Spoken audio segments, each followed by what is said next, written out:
नमस्कार, मैं तबरेज श्री अरविंदो सोसाइटी की तरफ से आप सभी का हार्दिक स्वागत करता हूं। आज हम बात करने जा रहे हैं महाराष्ट्र बोर्ड के कक्षा 5 के हिंदी विषय के एक पाठ जिसका नाम है मेरा बचपन के बारे में। आज हम इस पाठ को बताते हुए प्रयोग करने जा रहे हैं इनोवेटिव पाठशाला लेसन प्लान के अंतर्गत प्रयुक्त नवाचार गृह कार्य का। तो आइए इस पाठ का सार समझते हैं। प्रस्तुत पाठ मेरा बचपन गांधी जी के बचपन पर आधारित है। तो आइए इसकी नवीनता और उपयोगिता समझते हैं। कंसेप्ट से संबंधित निर्देशों के आधार पर आसपास के परिवेश का अनुभव करते हुए गृह कार्य करवाया जाता है और पढ़ाए गए कंसेप्ट को वास्तविक परिवेश से जोड़ते हुए बच्चों के अंदर बेहतर समझ को विकसित किया जाता है। तो ये थी नवीनता और उपयोगिता। आइए इसके नवाचार के क्रियान्वयन को समझते हैं। इस नवाचार के माध्यम से जिस कंसेप्ट का पुनः अध्ययन करवाया जाता है वह है सृजनात्मक लेखन। तो आइए शिक्षकों को कुछ विशेष चीज़ें सुनिश्चित करनी होती हैं, वो क्या है जानते हैं। सबसे पहले शिक्षक तो ये सुनिश्चित करते हैं कि पाठ को अच्छी तरीके से पढ़ाया जा चुका है एवं उसकी व्याख्या कराई जा चुकी है कि नहीं।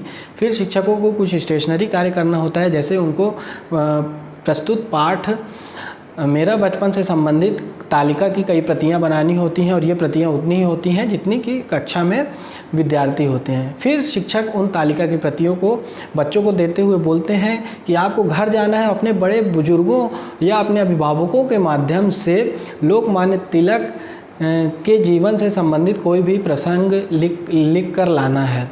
फिर बच्चे जाते हैं और उस चार्ट तालिका में उपस्थित चार्ट को भरते हैं अपने अभिभावकों के माध्यम से और दूसरे दिन जब लाते हैं तो शिक्षक बोलते हैं कि आपको अब उन तालिका में जो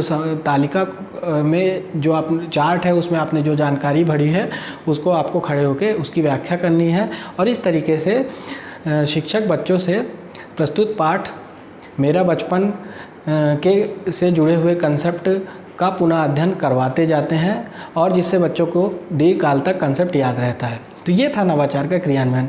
आइए जानते हैं कि इस नवाचार के माध्यम से कौन कौन से सीखने के प्रतिफल प्राप्त होते हैं। पहला, सुनी एवं पढ़ी घटनाओं की विषय वस्तु के बारे में बच्चे बातचीत करते हैं, तर्क देते हैं एवं निष्कर्ष निकालते हैं।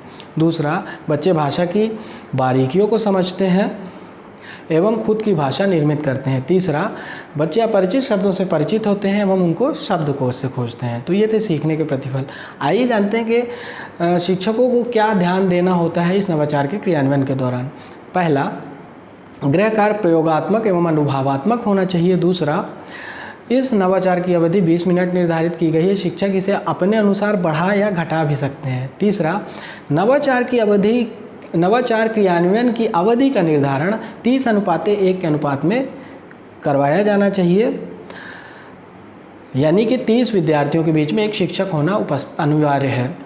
चौथा, प्रस्तुत पाठ मेरा बचपन को निर्धारित माह में इसका क्रियान्वयन करवाना चाहिए। तो ये था नवाचार का क्रियान्वयन, सीखने के प्रतिफल एवं शिक्षकों के लिए कुछ निर्देश। तो आइए जानते हैं कि इस नवाचार के माध्यम से CWSN यानी चिल्ड्रन विथ स्पेशल नीड यानी विशेष आवश्यकता वाले बच्चों को क्या क्या लाभ होता है। तो पहला, निम्न संज्ञानात्मक क्षमता वाले बच्चे अपनी बहु इंद्रियों के माध्यम से कंसेप्ट की स्वयं जांच करके कंसेप्ट को समझने में सक्षम होते हैं। दूसरा, अनुभवात्मक अधिगम काल्पनिक दुनिया को वास्तविक दुनिया से जोड़कर विद्यार्थियों के अंदर अधिगम को चिरकाल तक पहुंचाता है। तीसरा, यह ऑटिज्म से ग्रसित बच्चों को विभिन्न वस्तुओं एवं विभिन्न प्रकार के कंसेप्टों को विकसित करने में मदद करता है। तो ये थे CWSN वाले बच्चों को इस नवाचार से लाभ। तो हम उम्मीद करते हैं कि आपको हमारा ये इनोवेटिव पाठशाला लेसन प्लान के अंतर्गत प्रयुक्त नवाचार गृह कार्य बहुत अच्छा लगा होगा और हम ये आशा करते हैं कि आप इसे अपने विद्यालय में ज़रूर क्रियान्वित करवाएंगे। और यदि ऐसे और भी रोचक वीडियोस आपको देखने हैं तो आप हमारे ZIIEI YouTube चैनल को सब्सक्राइब कीजिए। और यदि ये वीडियो आप हमारे फेसबुक चैनल के माध्यम से देख रहे हैं तो हमारे ZIIEI फेसबुक चैनल को लाइक कीजिए। आपका वीडियो देखने के लिए बहुत बहुत धन्यवाद।